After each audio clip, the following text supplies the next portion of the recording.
Bye. Hello. Hello. We're back with part 2. The news. Oh, what's boy. going on this time? We have this time? news. Okay, I wanna start with some sad news. Oh boy. It's time for layoff o'clock because fuck me. Respawn just announced that they got rid of like 300 employees. And a Titanfall game has been cancelled because EA... Oh no! Titanfall 3 has been cancelled? I don't know if it was Titanfall 3, but it was a Titanfall game. Is it 1 and 2? I have no idea. Oh shit! I have no idea, but yeah, it's been axed because like EA laid off like 300 employees from Respawn. This cannot continue. So it's like, what the hell, man? I mean, these layoffs are just constantly going to keep happening in this client. This is like, I don't understand why people do not understand that you have to foster talent.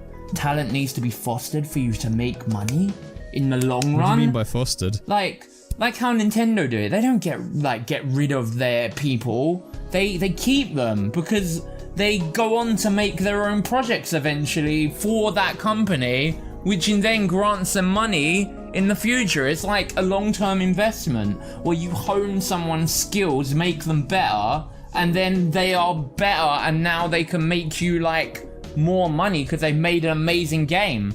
Like take the Splatoon studio. They were like a bunch of young like people who have been trained by Nintendo to go on to create a new IP, and look at Splatoon now. Like you know, like this is what they... By getting rid of people, you are literally getting rid of talent in the gaming industry. And some of these people might not go on to create their own studios. Some do, and hire like a bunch of people.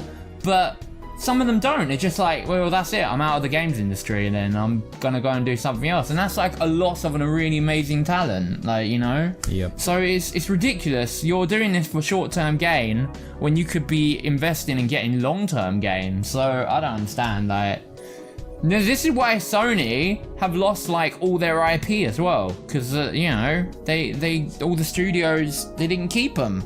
They could have kept them all, like Japan studio, could have kept it, could have made, still like, hurts. look at the ashes of Japan studio and what they made, Astrobot. Like, I'm sorry, you could have had banger after banger, but no, you decided to just axe a bunch of talented people, and you're just left with, like, a small studio. Yeah.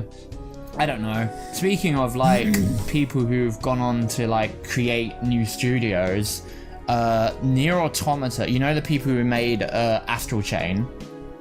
You know, they have branched off from Platinum Games. Like, I don't remember the name of the director. You can look it up. Oh shit. But the director of Astral Chain, I can't remember. The boss that you fight at the end of the Nier Automata DLC. Let me just check up the name of the director of Astral Chain. I'm pretty sure it's that, isn't it? Wasn't the director of Astral Chain what's his name? Was it Toro, I think his name was, or something? Astral Chain director. I just need to look up his name. So I know for a fact that I know Hideki Kamiya supervised it. Takahashi Tora. Takahisa Tora. Yeah, he's gone on. He's left Platinum Games officially now. Yeah, he's gone now.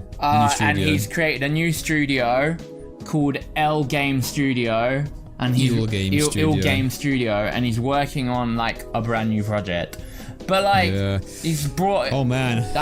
This is kind of another red flag for Platinum, because like I know they're working on what's it, Ninja Gaiden 4? I think they're doing. Oh, okay. Aren't they? Ninja. Yeah, this kind of spells the beginning of the end for Platinum. I mean, it was like that since they released their bloody live service bullshit. Yeah. Which, surprise, really put a dent into their business. Yeah, they're working. Platinum Games are currently people leaving the studios, developing Ninja Gaiden 4. So, but at least for creative minds behind, you know, a lot of Platinum Games stuff are doing their own thing. Yeah. So in a way, this is kind of a good thing. When you really in some ways, like you hope that like these people splitting off and creating these new studios is creating new job opportunities, but at the same time, it's hopefully. Like I mean, it might be like when they left Capcom, you know? Yeah. Back when they did like Okami and Resident Evil 4 and a bunch of people left. Then people were like, oh no, it's in a Capcom. But no, instead they went off and created Platinum games. And now those people, like, because it's kind of sad though, because it's like, oh no, because what's his name? The other guy who left Platinum, the one who's always out. Oh god, now I'm forgetting names. What? He's always banning people. God, what's his name? I'm drawing a blank. Hideki Kamiya. Yeah, Hideki Kamiya. Sorry, I'm always drawing a blank on names. Yeah, he's going off to create his own studio. So now there's going to be like 2 studios with big Platinum like people who have different philosophies. I'm kind of interested to see what kind of games come out of it. I'm hoping that they're not going to be live service games. I'm hoping they're going to be like full-on single-player games and stuff. Here's hoping, yeah, fingers crossed. Yeah, I mean, it's good and bad. Like, sometimes it's like, oh, it's a shame to like see Platinum splinter like this, but at the same time, if it creates more games, I guess that's a good thing. Yeah. I don't know. I mean, like, it depends on who's doing what, really, to be honest. But, I mean, let's hope that... I mean, honestly, I feel like the less these creators are underneath the thumbs of, like, you know, higher up, like, suits and shit, the more they can flex. I mean, look at Expedition 33 and how well it's doing right now. Those were ex-Ubisoft employees, and that's just absolute proof that it goes to show that if you're not absolutely just like pushing down the artist and limiting them, then they can go on to create actual art. Yeah, they can actually create things that they want to make, not what what you think should be made. The big CEOs or whatever, these people pushing down on them and all this like bureaucracy and stuff. But no, it's so I mean it's good and bad. So these layoffs are good and bad. Like I'm saying, this is a good example because it's like, cool, a new studio's opened up. But like, how long it lasts? Will it be successful? Plus, you got people who were part of those teams might not necessarily move on to the new team. Yeah, they might not join back. Which means they got to start from scratch in an industry that is already quite cutthroat. So good luck to them if they didn't move along with the other studios to the new ones, because you know that's one of the caveats of it, right? It's like like the big original creative minds who are like directors and producers, or like, you know, I assume at least like big themes will move on to the new studios, but some of the smaller ones that, like, you know, helped out might not necessarily. I mean, I'm not a game developer, so I don't know the ins and outs of the business but sides of it. But I hope to remain cautiously optimistic for the people involved, and I hope that they're able to get good jobs and get good mileage out of this new stuff and create some good shit. For us, the consumers. And good working environments for themselves as well. That's also very important. Really important. Because we ain't gonna get the good shit if they ain't getting the good shit. Let's be real. Yeah. No matter how long it takes, like, as long as the working environment's good, that's all that matters, right? Like, the game can take ages to come out. I mean, you know, as long as the environment's good, you have a good product, then it's all good. That's how it works. We can wait. We can wait. I'm patient. I can wait. You know, like it's just. People just seem to not be able to wait these days. They just always want it now. And I get that, but sometimes it's like, crunch is bad. We shouldn't crunch. Definitely not. Yeah. I want to do a segue into some good news that is not video game related, actually. Not video game related. Kind of. What is... Sort of, yeah. So, have you heard of JoJo Day, Ben? Yes, JoJo Day. So, a neat thing got announced on JoJo Day. They announced that they will, in fact, animate the horses. Oh shit! They're not going to be CGI. We're going to get Steel Ball Run anime adaptation. Yes. Part 7 of JoJo. I don't really know a lot about Part 7. All I know about Part 7 is it's in the Wild West and they have horses.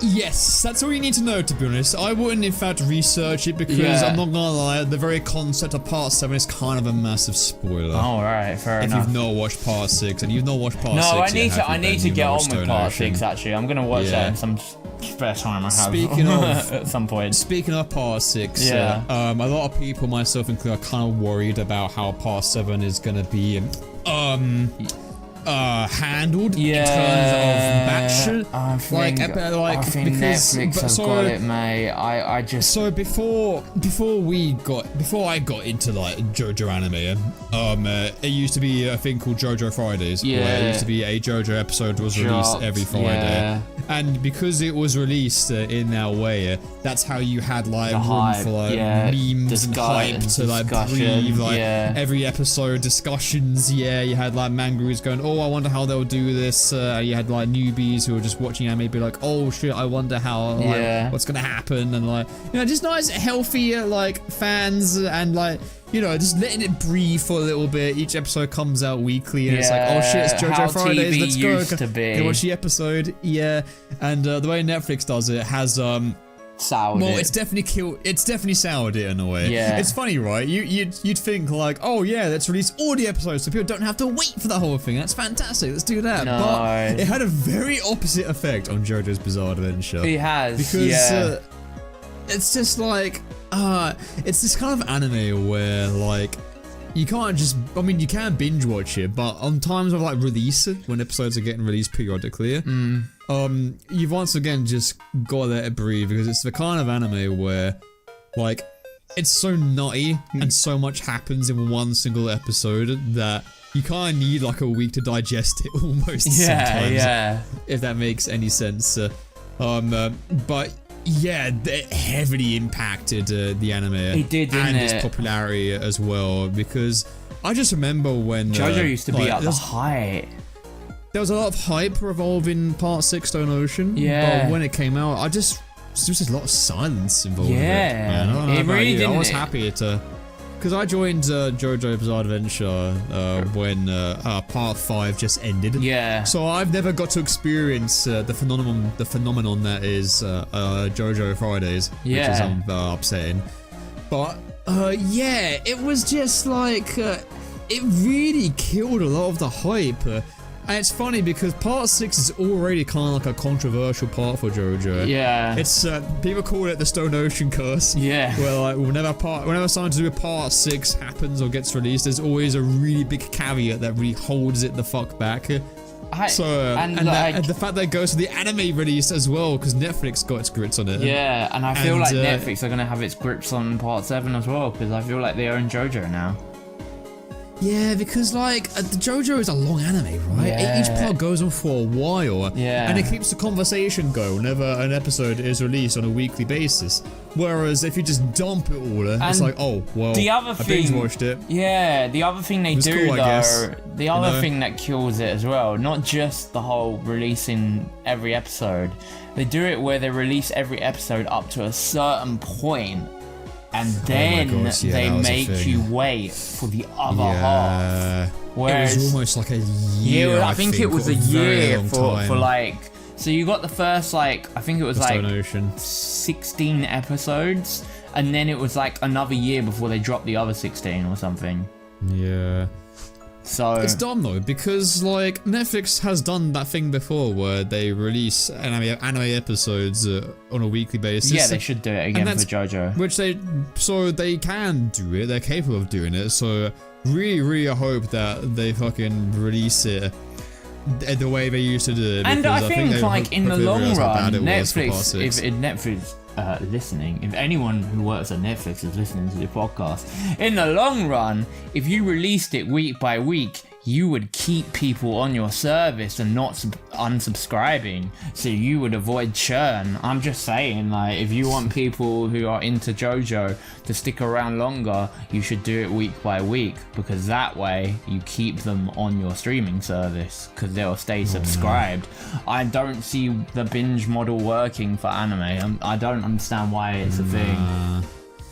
Some animes it does, but I just don't think it works for anime. No, it doesn't. It really doesn't. Like, anime has a particular kind of fandom that, you know, like to discuss things and needs to chat about especially for JoJo, because again, so much shit happens in one episode for the series. You need to like talk about and digest it, and of course Part 6 like has like fucking minimum memes compared. I know JoJo's not about memes and stuff, but memes are hilarious. Yeah. And Part 6 has got fuck all, whereas like the other parts just have so fucking many. It's ludicrous. Some are really like stupid, but even then it's like, memes like, you know, cool. it's fun though. It's fun to like see the fandom have fun with like the series, but Yeah, there's like, what was it, 12 episodes each batch? That's too much, man, for JoJo. That's way too much. Yeah. And also, another thing, this is kind of like a personal nitpick, but I remember the first intro for Part 6 Stone Ocean lasting for about half of the whole series because they just weren't able to get a new intro for it until like the final like 8-10 episodes or some shit. Oh, I didn't know that. I haven't watched it. But I yeah, still need to watch Part 6. I will watch it, but like, yeah. It's worth a watch, definitely. Yeah. I mean, you need to watch it because it's a very conclusive part to a lot of things that happen in the parts before. It's a lot more. Yeah. It's very JoJo family orientated. Oh, yeah. So it's definitely worth a watch if you want to see the conclusion to that. Yeah. I'll probably go back and start it from the beginning because I honestly don't remember much of it. Yeah, honestly, the stand powers are fucking ridiculous in Part 6 as well. Like, if you thought, like, the reality bend stand powers were crazy in Part 5, you've not seen Part 6, they get really insane. I still think my favourite part is 4, though. I don't know why, I loved 4. 4 was just so good. That's not a hot take at all, loads of people love Part 4. Yeah. My favourite's Part 2, which obviously is not I get that as well. 2 was yeah. really good as well. I did like 2 as well. But yeah, Part 4 was... It's really cool. I don't know. Yeah, I look forward to it. This part involves a lot of horses. In fact, I would say about 70% of it involves horses. For those who don't know, I've read a bit of the manga, but I've not actually finished it because I'm just so used to watching the anime. And I thought, and don't go into the manga. That Hirohiko Araki's artwork is fucking phenomenal. It is some of the best art in the biz, in my opinion. It's so damn good. Part 7 is also when Araki moved away from the shonen era, I believe, and did his own thing. Yeah. It's a funny story, actually. So I believe, from what people have told me on the Discord, there is a character in Part 6 who was supposed to be a girl. However, Part 6 is very female-orientated, by the way, which is great, which is awesome, by the way. But the editors and the magazine were like, hey, like, there's too many girl characters. You need to, like, have some guy characters. So, Araki had to change that character into a guy. Alright. Like, in the next chapter. Which is why, I mean, obviously, like, I know this is JoJo. Like, by JoJo standards, this isn't saying much, but you can definitely tell that the guy used to be a girl. But because it's JoJo, the transition, quote unquote, was very easy to do. Yeah. But Araki was fucked off. He was like, well, fuck this shit. This is bullshit. And that's when he did his own. I think he kind of like moved away from Shonen after when Part 7 began. Interesting. And it kind of shows for a lot of people because Part 7 is regarded as one of the best parts ever by a lot of people. Wow. So Part 7 I am regarded as one of the best. I've only read parts of the manga. How much is JoJo still ongoing, right? Like, it's still going, right? Yeah. Oh yeah, it's on Part 9 now or some shit. Is there a Part 9? I'm pretty sure they've started it, or they're leading up to it, or it's been announced or something. I think Part 8's finished.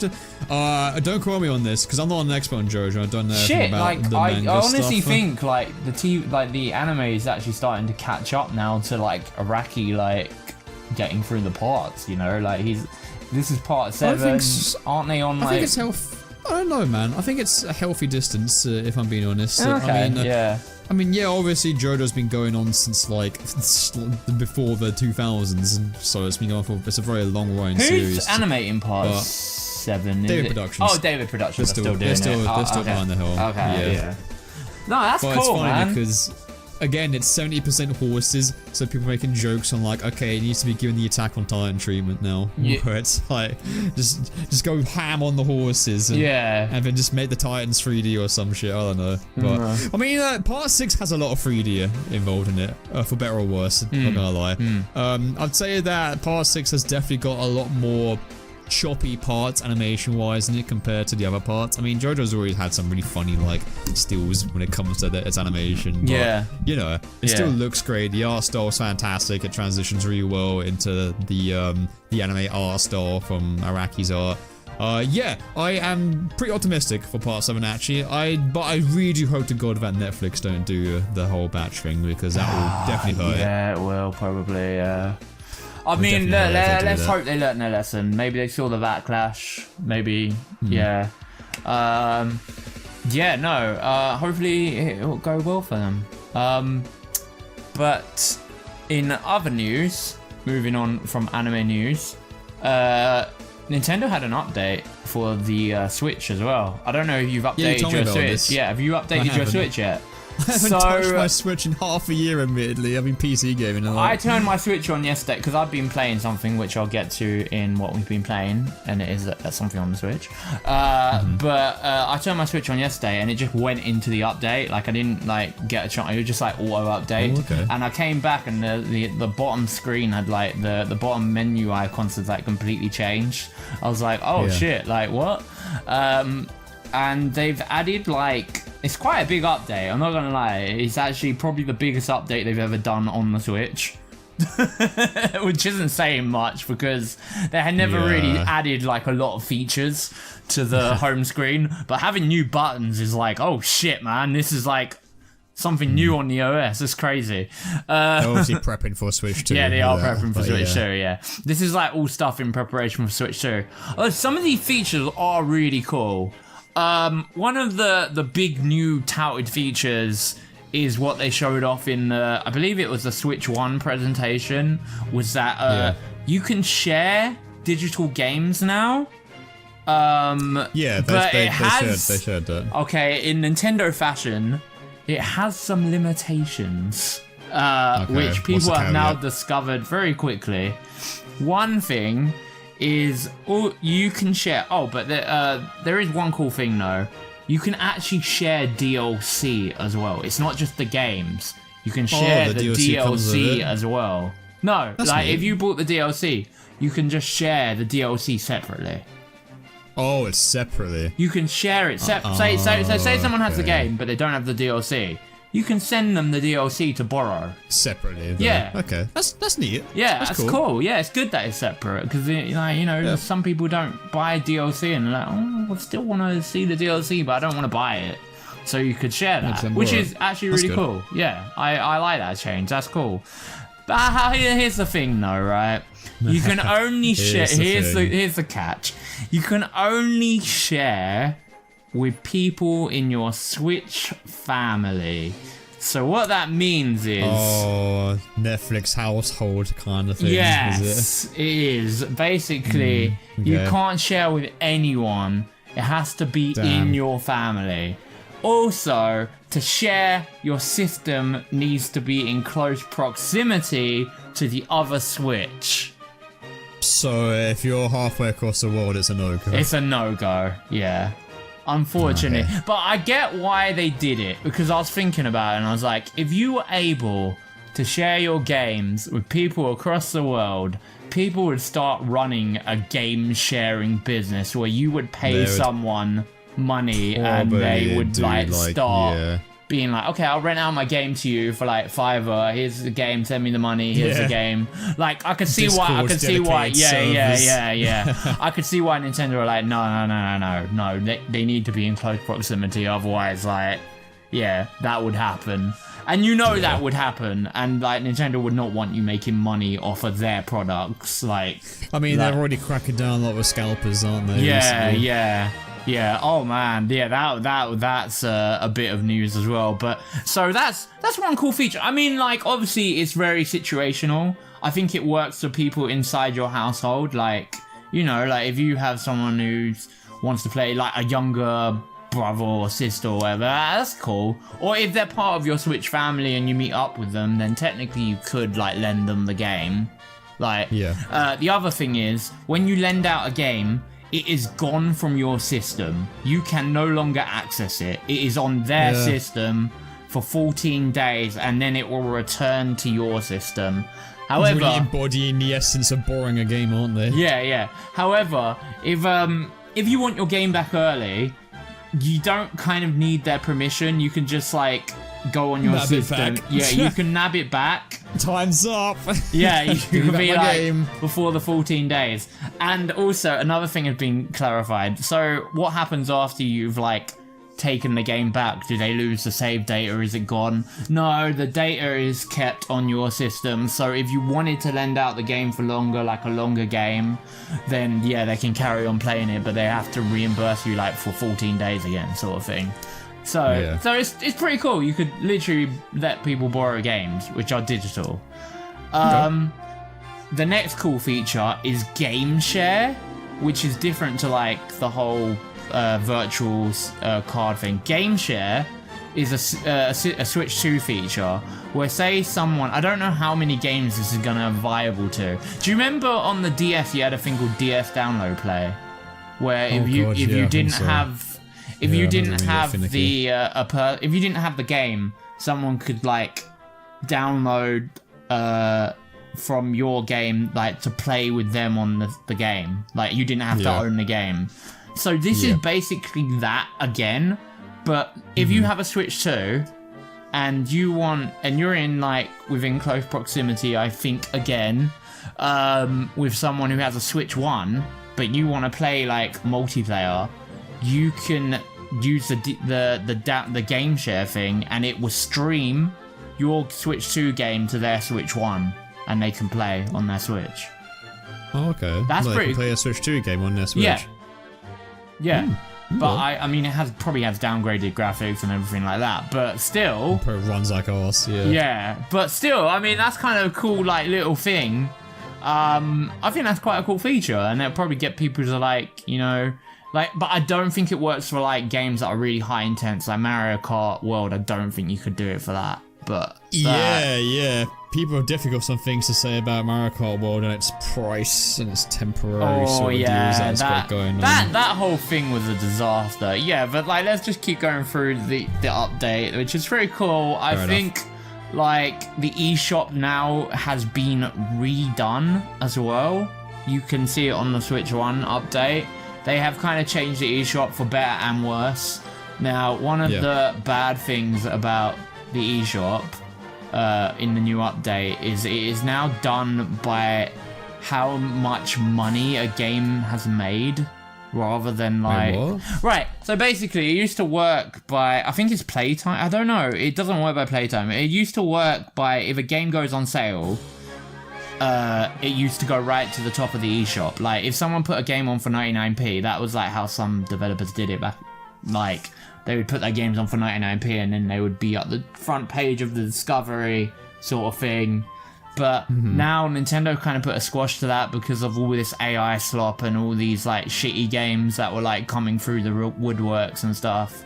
They've based it on how much money a game makes is now what becomes the most popular thing on the chart, rather than... So, which is good and bad, right? In a good way, it trounces out all of the crappy AI, you know, rubbish knockoff asset flip games that are currently, like, loaded on the eShop. But in some ways, it's bad for, like, indie developers, right? Because now it's gonna be... Yeah, it's gonna be hard for discoverability of indie games. Which, like... That's dumb. Yeah, so it's a bit of a mixed bag. So why can't they just do like a featured and recommended like Steam does? They still have it. They still have a featured and recommended. And what they will do is I don't think it's available on the Switch 1, but it will be on the Switch 2, is it will tailor things like Steam does, where it tailors like your thing to what you play. It's gonna like learn what you play, and then it's gonna send you like things based on your play styles. So that's going to be a feature on the Switch 2 eShop. I don't think it's available on the Switch 1 eShop. I haven't checked that. But they changed. They got rid of the orange. It's now a bright red, which is, you know, color change. Still no music. Still no eShop music. I miss the eShop music, man. I wish they would like create some more eShop music. They did say like the reason they haven't put eShop music in because on the Switch 2 is because like you now play like trailers and stuff, it just auto plays them, so it would just be overshadowed by like the trailers and stuff. So it's like, oh, I miss the eShop music. I love that stuff. That was the bop. And we ain't never gonna get the Wii Shop channel music ever again. It was so good. You know, people want it, and I don't understand why they just don't like appease people. You know, make a new theme for the Switch 2, give it some personality. It was just such a good feeling when you went onto the Wii Shop and you just heard that. It just felt like the perfect shot thing. Yeah, it was so good. It was even in some Smash Bros games. Yeah, exactly. It was a banger. And like, so now not to have any music still is kind of a bummer. That's a shame. But yeah, that's kind of really it for the update. I mean, it's quite big. It changes a lot of things and adds like new features. But yeah, we'll see. We'll see how it goes. Oh yeah, there is also this thing now which you can do on your Switch, where if you are brave enough and you are ready to transfer over to the Switch 2, they have set up a system where you can send all your data from your Switch into a system cloud. And when you get your Switch 2, you can retrieve that data. Now, I don't know. Okay. I don't know if that's a good idea. It's good for people who want to trade in their Switch and then, like, get a Switch 2. But if you want to keep your Switch, I mean, just transfer the data that way. Because I don't know. I don't like the idea of, like, transferring your data up into, like, some server that they're holding and then hoping when you turn on the Switch 2, you'll be able to retrieve that data. That's a bit scary for me. Like, because if you do it now, if you, like, transfer your data now, it's gone from your system. Like, your whole system is wiped. Oh, what the fuck? Yeah. But it's for people who are, like, trading in their, like, Switches to get money off the Switch 2, which is, like, a thing that you can do. Okay. Yeah, they're really cracking down with this, like, Switch 2 console security, aren't they? Yeah. It's like, yeah, your system data will be wiped because it's all sent over to, like, this cloud server and then it gets put onto you when you get a Switch 2. It'll be booted up onto your Switch 2. I mean, in some ways it's cool because it, like, lets people trade in their systems without, like, you know, having to have the old system on hand. But I don't know, I'll be scared to, like, put all my, like, game data and everything into the cloud and, like, hoping nothing goes wrong, sort of thing. Yeah. Gets hacked or something, I don't know, anything could happen. In the meantime, while you're waiting for the Switch 2, I mean, I wouldn't do it. Yeah, it's it's an option for people who want to take the risk. That's cool. That's a big update though. Like, holy shit, like, there's a lot to it. But yeah, obviously it's for the compatibility with Switch 2 OS. Yeah, because, they're really because not everyone is sold on the Switch 2 as of yet, and a lot of it is to do with price at the moment, especially in other countries. Because and the point of it is that, like, well, there's speculation that it might get even worse. Too. I think you said that it might get worse. Yeah, because so here's the thing, right? They in America, this is like the situation in America with the whole tariff thing. Nintendo came out. They said they're not changing the price of the Switch 2 right now because, like, they don't want to touch the price. They agreed to that price, but they have bumped up all the accessories by like $10 to $15 in America. They were already bad enough. They were already. But like that's like the compromise, right? They're like, okay, we won't change the price of the system, but we do need to still make money. So, like, we gotta bump up the. And they're actually, I mean, I don't know how true this is, but they're actually selling the system at a loss now.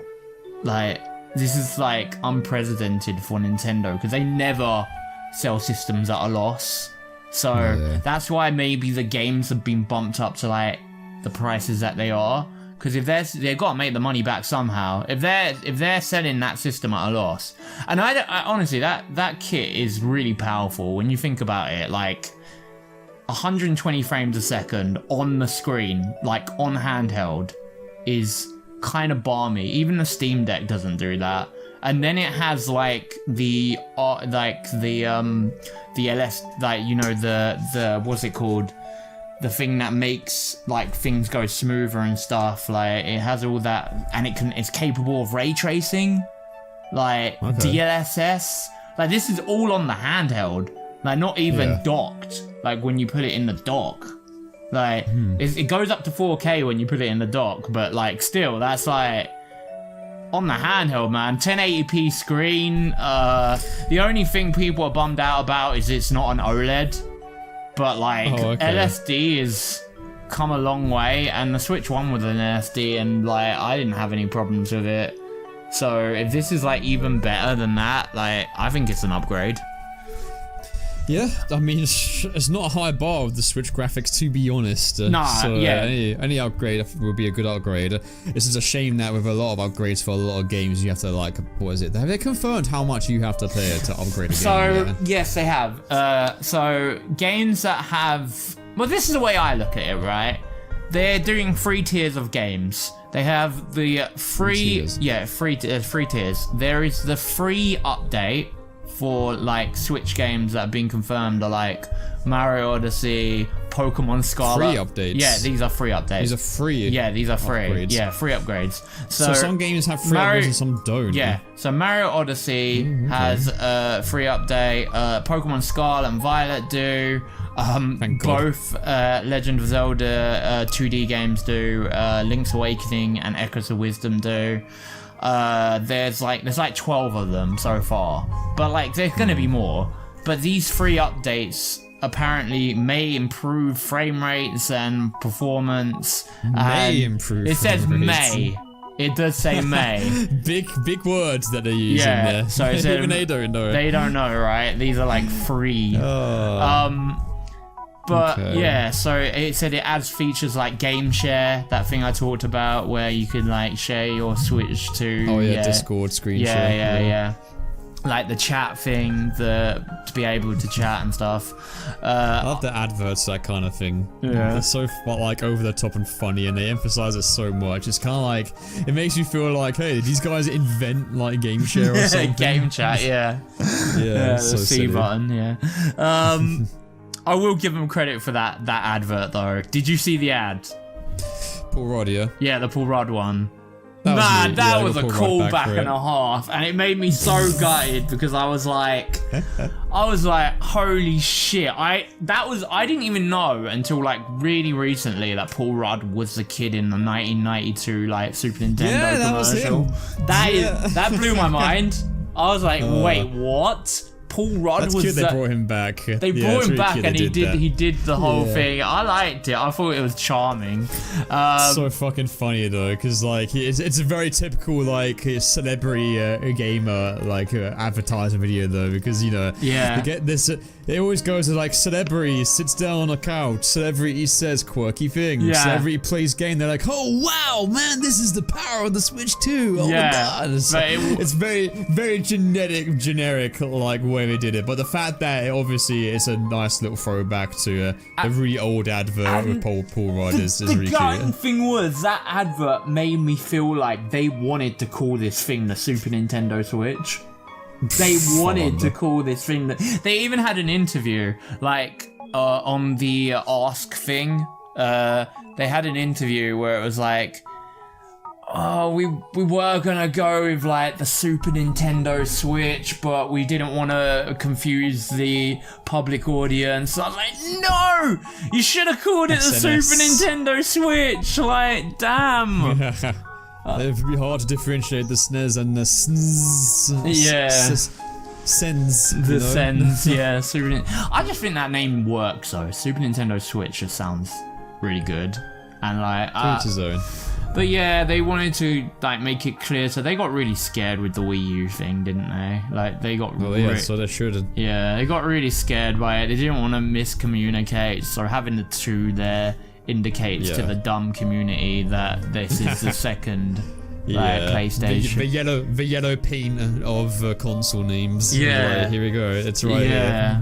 Which sucks because honestly, it shouldn't be. You shouldn't have to make. It honestly feels like an insult to like the public consumers to not understand that this is like the next thing. Like it feels like like. Oh, we're stupid. We're really stupid. You gotta be baby with people and tell them what it is. That's how you sell your console. Sadly, that's how it is. But yeah, going on from it all though, like I'm excited for the Switch too. But the update is a big one, guys. So we will see how this all transfers over with the Switch too. Yep, hopefully the release goes well. It'll have nothing but good reception, and fingers crossed for Nintendo. Yeah, fingers crossed that everyone buys the $80 Mario Kart, which is in the UK. Going on to what you said, the question you were asking.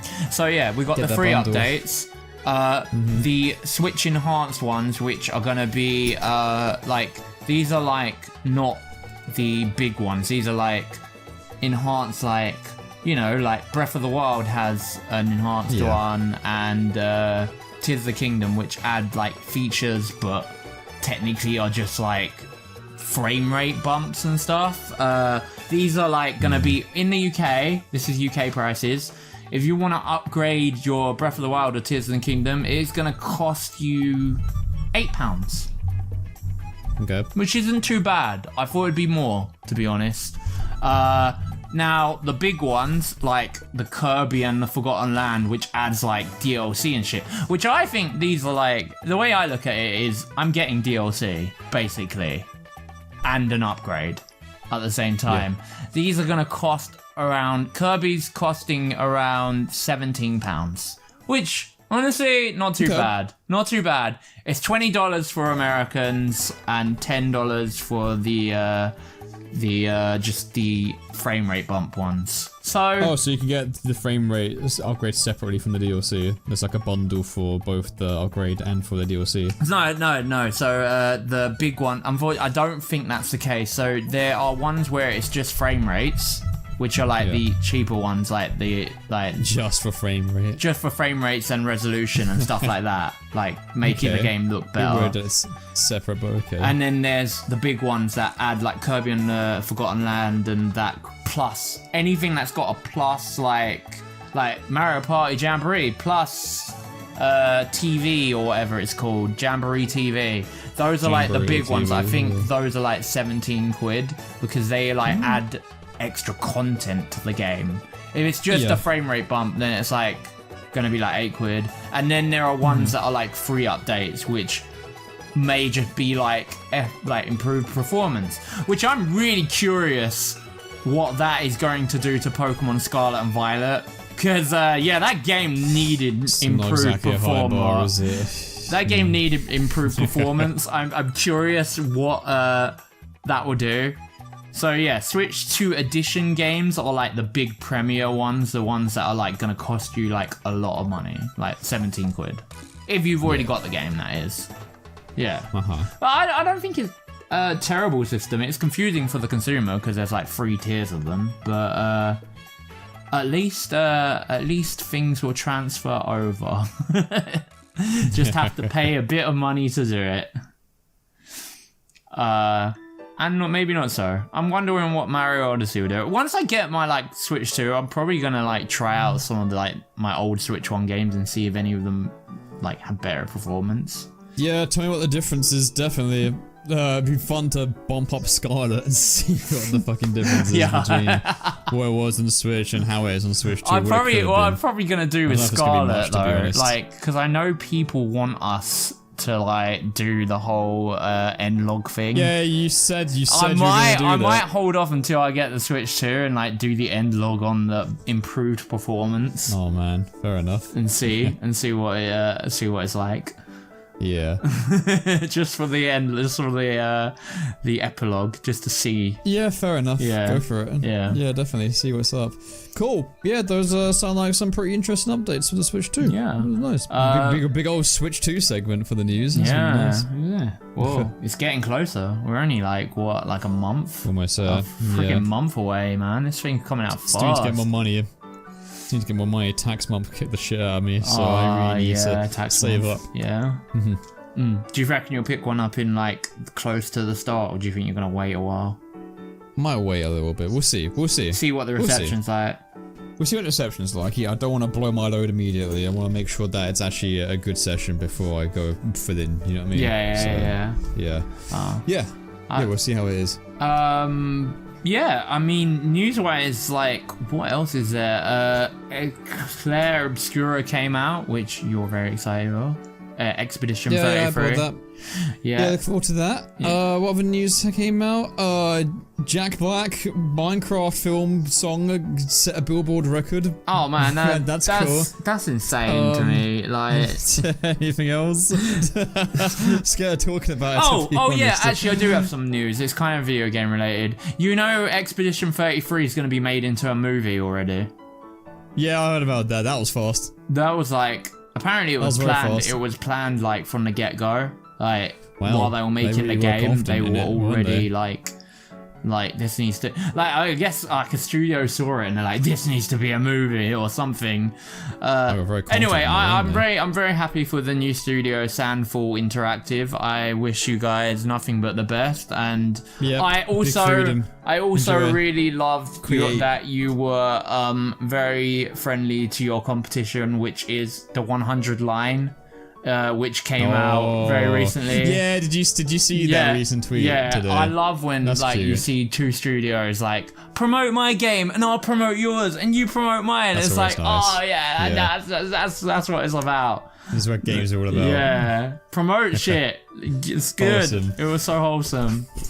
Brilliant. Yeah, cool. I'd love to see it. I actually just got it today, so I'm looking forward to playing it. I'll probably talk about it more in the podcast after this one's what we playing section. Which it won't be a channel game. Oh no, I'm sorry guys. Oh, don't say that. Oh come on, don't guilt trip me like that. Let me play games my own time too, damn it. I know. It's so good. Alright guys, that is the end of the news. Big Switch segment. And what are we playing? We will get on to what we're playing. Yeah. We'll see you in part 3.